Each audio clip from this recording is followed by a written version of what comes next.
আমার স্বামী সংসার করতে চাই না, কোনোভাবে আমি আমার স্বামী সংসার করতে চাই না। এতে যদি আমাকে বাসা বাড়ির কাজ করে খেতে হয় আমি তাও খাবো, তাও এই স্বামী সংসার আমি আর করব না। কিভাবে আমি এই স্বামী সংসার করব যেই স্বামী আমার জীবনটাকে ধ্বংস করে দিয়েছে? আমার বিয়ে হয়েছে প্রায় 36 বছরে, 36 বছরে বিশ্বাস করেন এই পুরুষটা আমাকে অশান্তি ছাড়া আর কিচ্ছু দেয়নি। সবার সামনে শুধু অপমান করে গেছে, সবার সামনে শাশুড়ি শ্বশুর ননদ যা সবার সামনে আমাকে অপমান করে গেছে। তার বাড়িতে আমাকে বান্দি হিসাবে রেখেছিল, বান্দি, আমি এক হিসেবে বান্দি, আমি তার বউ ছিলাম না। এখন আপনাদের মনে প্রশ্ন জাগতেই পারে 36 বছর পর আপনি কেন ডিভোর্স দিবেন, কেন আপনি তার সংসার করে খাবেন না? এখন আপনাদেরকে আসল ঘটনাটা বলি।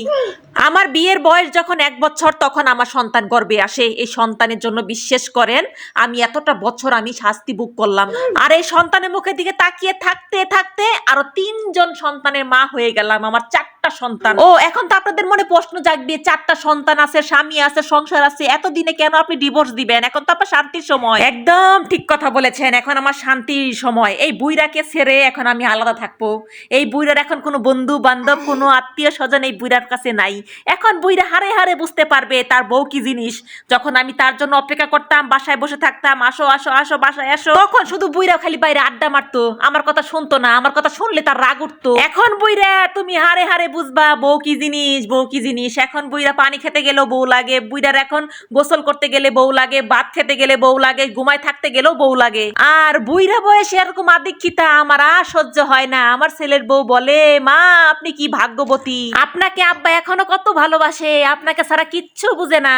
আর আপনার ছেলে আমাকে কি অবহেলা করে। আপনার ছেলেকে আমি ফোন দেই, বাসায় আসো বাসায় আসো একসাথে ভাত খাবো, আপনার ছেলে আমার একটা কথাও শুনে না। এমন বাবার এরকম ছেলে আমি কখনো কল্পনাও করতে পারি না। বাবা কত ভালো, কত ভালো। আসলে আপনার ভাগ্যটা খুবই ভালো। ছেলের বউয়ের এরকম কথা শুনে আমি কি হাসবো না কান্না করবো আমি বুঝতেই পারি না। শুধু মুস্কি মুস্কি হাসি আর ভাবি বাবেরই তো ছেলে, ছেলে আর কি করবে। বাপি তো আমাকে গুরুত্ব দেয় নাই বয়সকালে, ছেলে কি তার বউকে গুরুত্ব দিবে? ছোট থেকে দেখেছে তার বাবা আমাকে সম্মান দেয় না, কখনো ভালোবাসে না, বাইরে আড্ডা মারে, কথায় কথায় গায়ে হাত তুলে। এখন ছেলেও তাই শিখেছে, বউ ভালো লাগে না, বউয়ের গায়ে কথায় কথায় হাত তুলে, বাহিরে আড্ডা মারে, বউ ফোন দিলে বিরক্ত হয়। এখন যদি আমি বলি, ওগো বৌমা তোমার শ্বশুর আমাকে শান্তি দেয় নাই, তোমার শ্বশুর আমাকে খুবই নির্যাতন করেছে, আমি যখন ফোন দিয়েছি খুবই বিরক্ত হয়েছে, এখন তো বুইরা হয়েছে মা, এর জন্য সে আমার পাগল হয়েছে। তোমার জামাইটা যখন বুইরা হবে তখন দেখবে উঠতে বসতে শুধু তোমাকেই খুঁজবে, তোমার শ্বশুরের মতো। মনে চাই কথাগুলো বলি কিন্তু বলি না, একটা পেস্টিসের একটা ব্যাপার আছে, ছেলের সংসারে অশান্তি বাজবে তাই আমি কিছুই বলি না। কিন্তু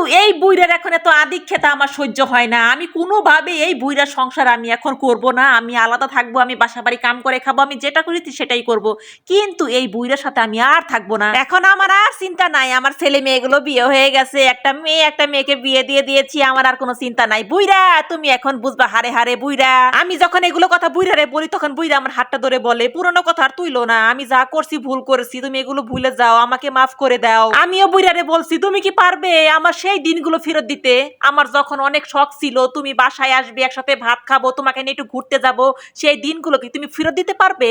কতই না শখ ছিল জামাই নিয়ে একটু ফুচকা খেতে যাবো, জামাইকে নিয়ে একটু ঘুরতে যাবো, জামাইয়ের জন্য সেজে গুজে বসে থাকবো, জামাই এসে আমার ঘুমটাটা তুলবে, আমাকে একটু দেখবে, বলবে তোমাকে কি সুন্দর লাগতেছে, পরীর মতো লাগতেছে। কিন্তু জামাই আমার দিকে চেয়েও দেখে না। কত আশা করেছিলাম আমাকে যদি কেউ কিছু বলে আমার জামাই আমার জন্য প্রতিবাদ করবে, আমার স্বামী হবে একটা যোদ্ধা, আমার জন্য যুদ্ধ করবে। কিন্তু স্বামীজান তুমি তা করো নাই, তুমি সবার সাথে মিল দিয়ে চলেছো, আমার সাথে শত্রুতা করেছো। এখন আর তোমার আগে পিছনে আমি নাই বুইরা, তোমার পিছনে আমি আর নাই, তুমি তোমার মতো থাকো, আমি আমার মতো থাকবো। তোমাকে ছেড়ে গিয়ে আমি আরো 10টা পুরুষকে শিক্ষা দিমু, যৌবন বয়সে যেন কোনো পুরুষ তার বউকে অবহেলা না করতে পারে, আমি সেই শিক্ষাটাই দিমু। যাই হোক, আজকে যে জীবন কাহিনীটা আপনাদের মাঝে আমি শেয়ার করলাম এটা কিন্তু একজন 45 বছরের মহিলার কিন্তু জীবন কাহিনী, একটি আন্টির জীবন কাহিনী কিন্তু আপনাদের মাঝে আমি শেয়ার করেছি। আন্টি তার জীবন কাহিনী আপনাদের মাঝে শেয়ার করতে বলেছে, তার জন্য কিন্তু শেয়ার করেছি। আর আন্টি আপনি বলেছিলেন আপনার জীবন কাহিনীটা শেয়ার করার জন্য, আমি কতটুকু পারলাম আপনার কষ্টের কথাগুলো সবার মাঝে তুলে ধরতে আমি জানি না। অবশ্যই আন্টি এক লাইন কমেন্ট করে যাবেন ভিডিওটা দেখে আপনার কাছে কেমন লাগলো। আর প্রত্যেকটা পুরুষ মানুষদেরকে বলতেছি, আঙ্কেলের মতো পরিণতি যদি না চান অবশ্যই বউকে সময় দেন, বউকে ভালোবাসুন, বউয়ের প্রত্যেকটা ছোটখাটো ইচ্ছাগুলো পূরণ করার চেষ্টা করুন। আর যদি বউকে অবহেলা করেন বিশ্বাস করেন এই আঙ্কেলের মতোই পরিণতি হবে আপনার বৃদ্ধ বয়সে। যাই হোক, সবাই ভালো থাকবেন, আল্লাহ হাফেজ।